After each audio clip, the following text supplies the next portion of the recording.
كتير انا هسألكم بس اسئله وهسيب فادي بقى هو يقول لكم قصص كتير قوي في الميديا والمالتي ميديا والكلام ده.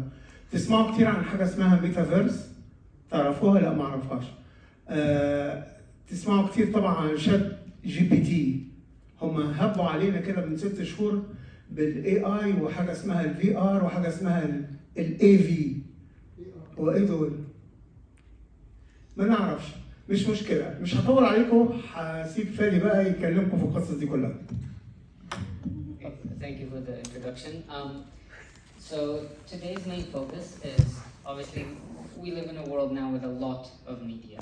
It's everywhere we go, and with media, obviously there comes negatives and obviously there's positives. And what we want to know as servants is how can we use today's technology with this ever-changing media in a positive way for us to be servants to the church and to bless our service as well.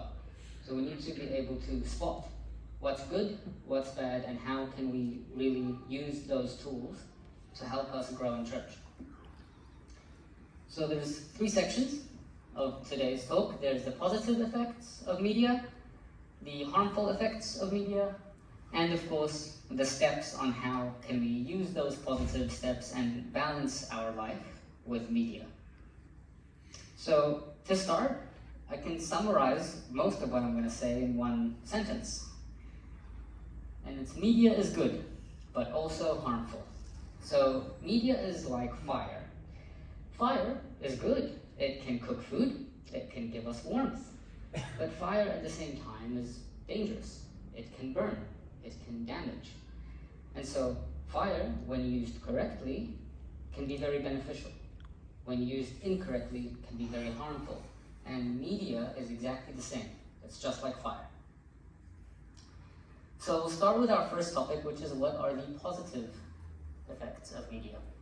So first, it is a good way to grow who you are and your culture. We know media is very fast. It's got lots of content, it's very rich, there's lots of variety. But that can also be a bad thing at how quick it can be. And I'll go into that later when we look at the negatives. But this is good because we can be faster and more efficient. And that can help us teach in a clever way and actually provide more information in the time space that we have, whether that's serving, whether that's teaching, or whether that's even preaching.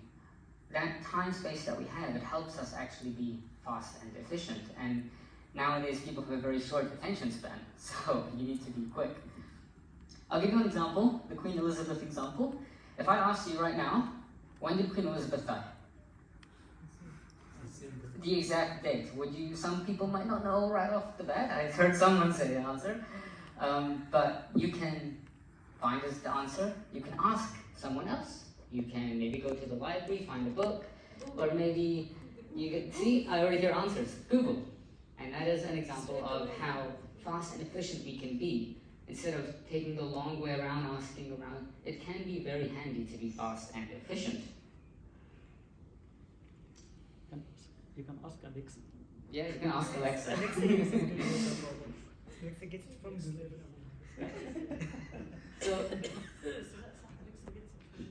So going back to the topic of it being a way of building a personality, why is that important as a servant? Because it broadens your mind.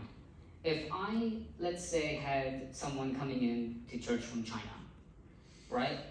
If I used media and kind of broaden my knowledge and broaden my personality to kind of, let's say I watch the news and I hear something about China, or even I watch a movie about Chinese culture, when that person comes in, you can help relate to them and they will feel welcome and appreciated. So it helps grow your personality and broadens your mind to invite more people into service. So that's actually quite handy. It's something that we should actually try to focus on. The other positives is that it is a source of relaxation and entertainment. Let me say this very clearly. It is not wrong to use media to entertain. It is okay, but there's obviously a balance, and it's all about, again, like fire. How do we use it? What are we watching? What are we using as entertainment? But it is good to use it as entertainment and a way to relax, because it can calm your mind. with lots of stress going on in life and work and whatever, sometimes you overthink, but it's a good way to take your mind into a calm state and maybe step away from all the stress of reality and the world around you. And sometimes it's good to, let's say, watch an Avengers movie and be interested in the world of the Avengers, and that's okay, again, with limits and using it correctly. And that moves to my next point about using it correctly, the negative effects of media. So, again, short summary, media is surrounded by weakness, poison, and this is the big one, the lack of attention to the upcoming damage it can cause. I'll go into a bit more detail of that. So the very obvious negative that we all know is addiction. Addiction to media is one of the strongest addictions in the world, more than alcohol, more than drugs, and more than a lot. How many times would you sit with a friend or at a cafe and they're on their phone and you say, oh, can you put your phone down? And they'll do it. 10 seconds later, phone's in their hand again. They cannot put it down, and it happens a lot. This is how addictive it can be, that you don't even realize you're doing it. It has a dangerous effect with the youth growing up, and this is the most important point that I found when it comes to negatives, is that in media, there's a lot of push and advertising promoting something bad as something good. And we see this a lot today. Some examples are vaping. It is promoted. Vaping is seen as, vaping is good. It's a good alternative to smoking. Vaping is good for you. It's better than smoking. So you're promoting something bad as something good, especially things like homosexuality. Right now we are in Pride Month, and you see a lot of promotional things being said like, good on you, good, keep going. Lust of the body. You see that a lot in music videos, in movies. What are these people wearing? And it can inspire some of our youth, again, to think that this is a good thing, to focus more on the body and less on the spirit. And violence and coarse language. A lot of media will blatantly, in any sentences they say, will have swear words, rude language, and it becomes normalized. Like, this is how you should talk normally. And again, with youth growing up and seeing that being promoted, they think it's not wrong, it's everywhere, what's wrong with it? So it's promoting bad things as good. I'll go quickly with the slide because I know there's a lot. So, very obvious one is time wasting when it comes to media. You can spend a lot of time on gaming, TikTok, Instagram, YouTube, Facebook, lots of other apps I'm sure you can think of. And on average, youth specifically would spend 7.5 hours daily on media. To put that into perspective, that's probably more than half of your day of media. Yeah, full-time job. And this is a good example I found of just how dangerous it can be to be that time wasting on media. In CNN, there was an article of a 23-year-old man in Taiwan who was playing a video game. Some of you might know it, League of Legends. Who was playing this game for 23 hours straight. He did not leave his desk. He prioritized it so much that he forgot to eat, forgot to drink, forgot to even stand up to go to the bathroom, that they actually found him and he passed away at his desk. That is how dangerous it can be, because you prioritize this one screen, this one thing that you're looking at, and you forget about the more important things. I like these 2 bullet points here. When you waste time on media, without planning or strict discipline, it will burn your precious time. And remember, our time on earth is counting down, never up. Our time on earth is limited, so don't waste it. And we repeat this every single time during the Odes, especially in the Catholic home. At the end, we always say, do not love the world nor anything in it, for the world and its lustful desires will pass away, but those who perform the will of God abide forever. All of this is temporary. Don't keep wasting your time stuck to a screen 23 hours in a day.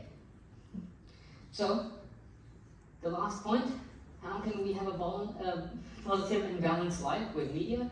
And going back to what my dad was saying, we'll use examples in today. So some people might not know what the metaverse is, so I'll quickly explain it. So these are new technologies that exist in today. And whenever we are trying to find a balanced life, it's just like going to Pack and Save to buy an apple.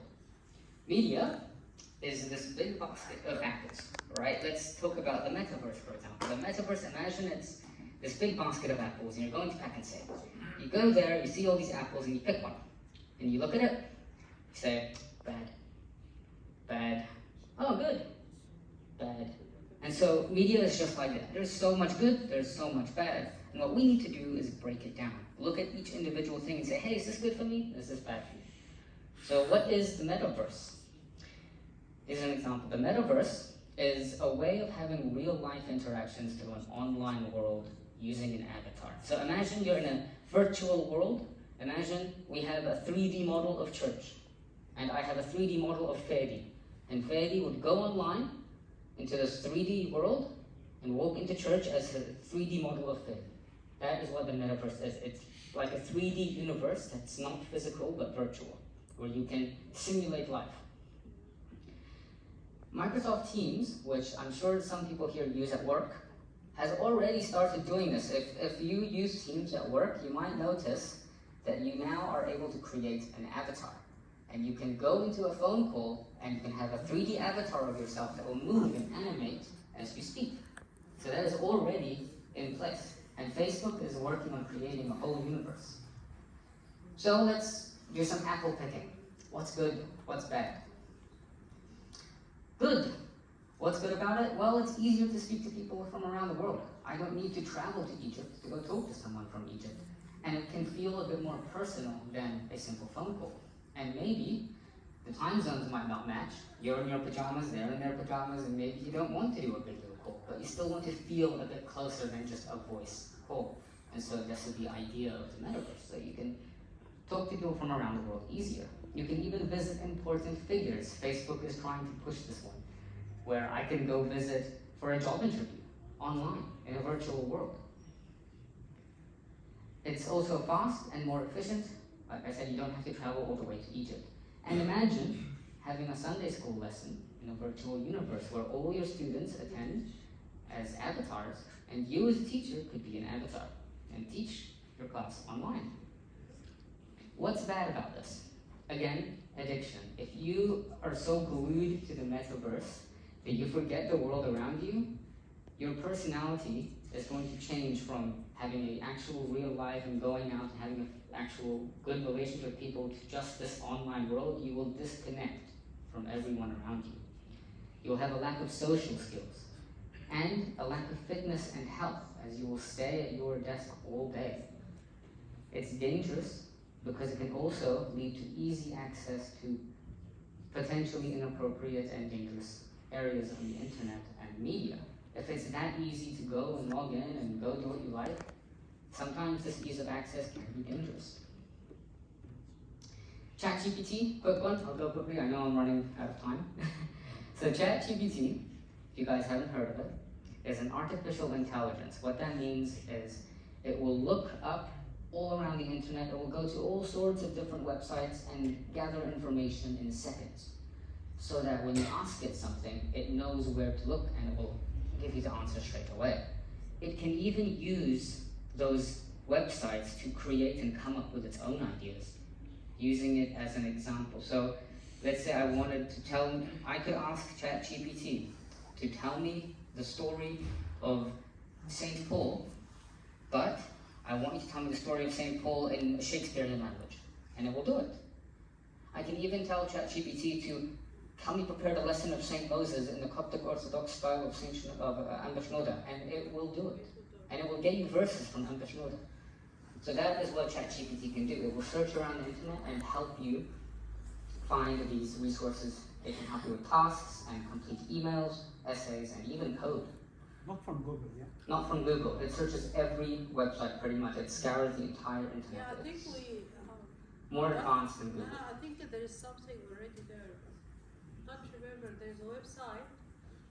You tell them, like, write me a letter to this, and it's writing for you. Yeah, ChatGPT can do your entire your letter, your entire essay. It can even have a full human conversation with you and simulate a job interview that you're signing up for. Yeah. That is something it can do. It's very, very powerful. So obviously we talked about a lot of good already, so I won't talk about these, but like I said, it can help with Sunday school lessons. So what's dangerous, what's bad about it? It sounds very handy, right? What's dangerous is when we depend on it. Because then we will lack the creativity, and we will lack our basic life skills to be proactive, to do something and to take initiative. I don't want to have to keep thinking, oh, I need to ask ChatGPT. Or, oh, I'm running out of ideas, I'll ask ChatGPT. If you keep depending on it, you yourself will be weaker than ChatGPT, and you don't want that. And it's not always accurate too. Yeah, sorry, when do you want to say something? Lazy. Lazy, yeah, you'll become lazy. And the dangerous part as well, that you might have seen some younger age do this, it can be used to lie your way through education, work, and life.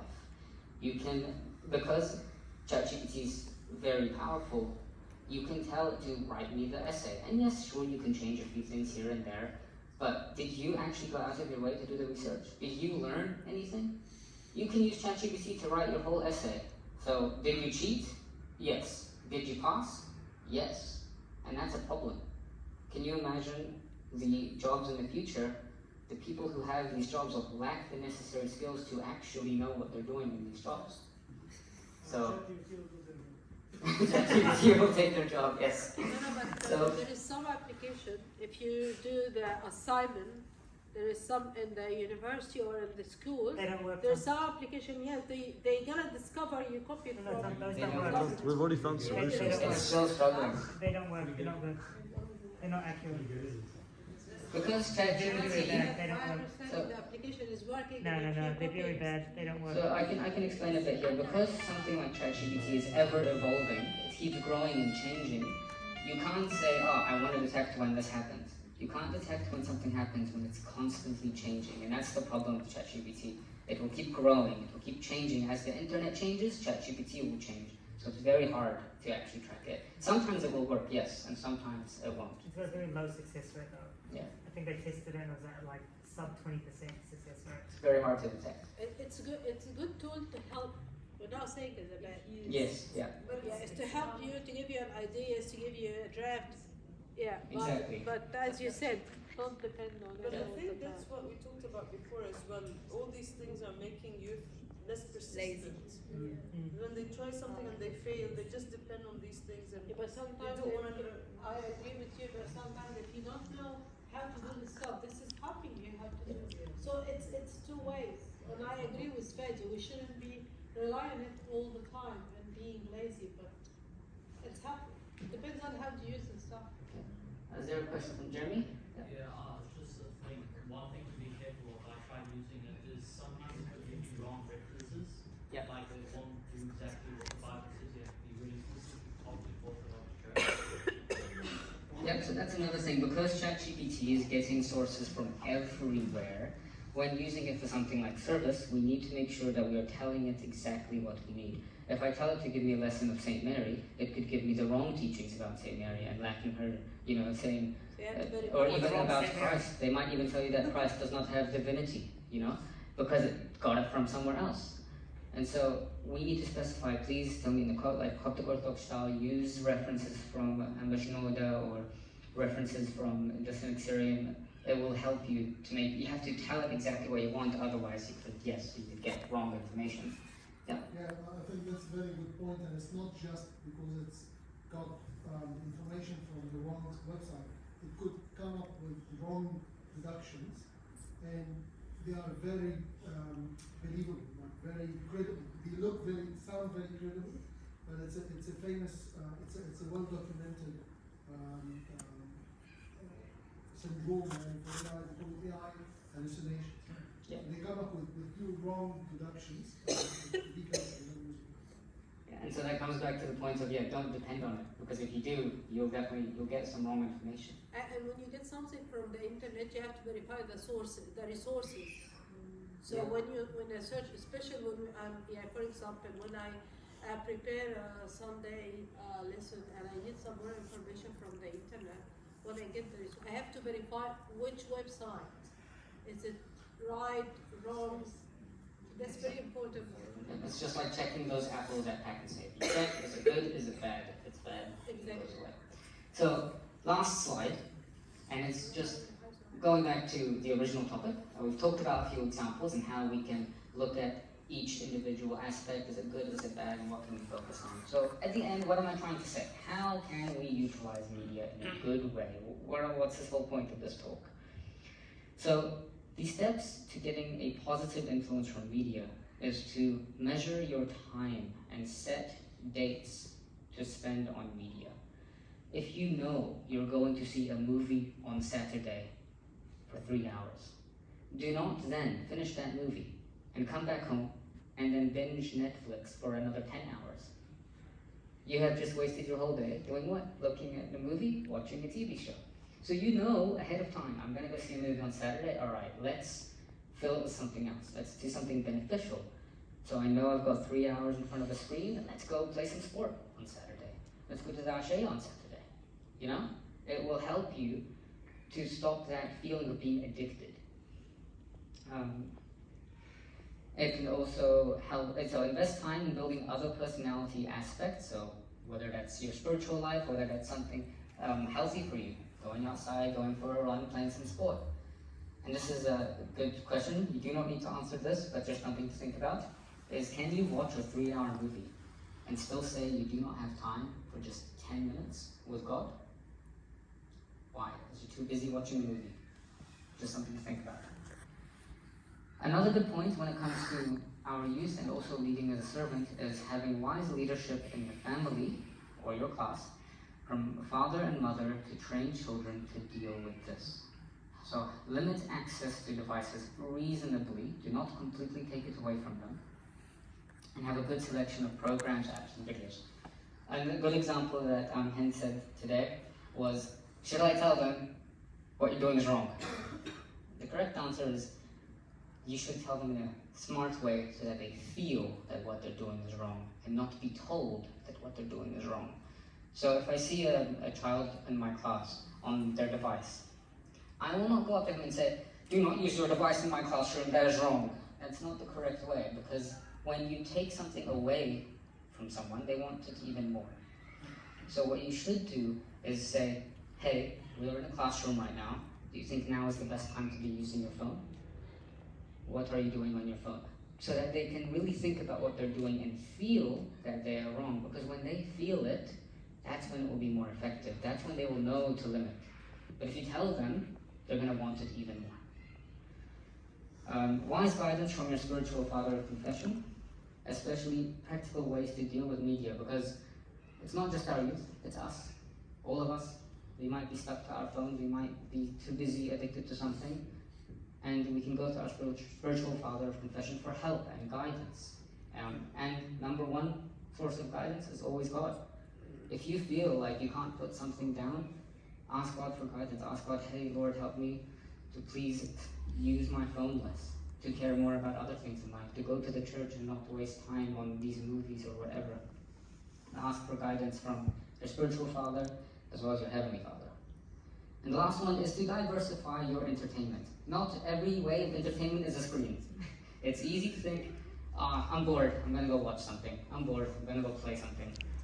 If you're bored, there's other ways to entertain yourself. Like what? Like what? Here's some examples. Now, I know that the first one might seem a bit boring in today's society. I know not everyone reads, but reading is another way. Reading and going out, just going out. You don't even need to go out with friends. Sometimes even just going out for a walk. But going to outings, sports is a really good way. Church is a really good way. You'd be surprised how many times that I've caught myself doing this, where I'd be bored, and let's say, okay, I'm going to come to church today. I go to church and I realize, wow, I had a great time. I come back feeling amazing when I go there. Was I bored? Not a chance. If you involve yourself with the church and actually get involved, so when you come to the Odess, how to not be bored with the Odess, pay attention to the Odess. You know, like you hear the words being said, you read, you follow along, and you say along with that hand, and you will never be bored. So that is a good way to entertain yourself too. Come along to these things. Take time away from media and make your sources of entertainment varied. Not just screens, there's other things to entertain you. And of course, church has a lot of trips and activities that you can always participate in. So that's me, that is my summary. I hope that these 4 bullet points is what you can take away from today. I know I've chatted a lot, but this is the only slide that really matters. Okay, I know I'm over time, but are there any questions? The problem is not boredom, it's tiredness of doing anything.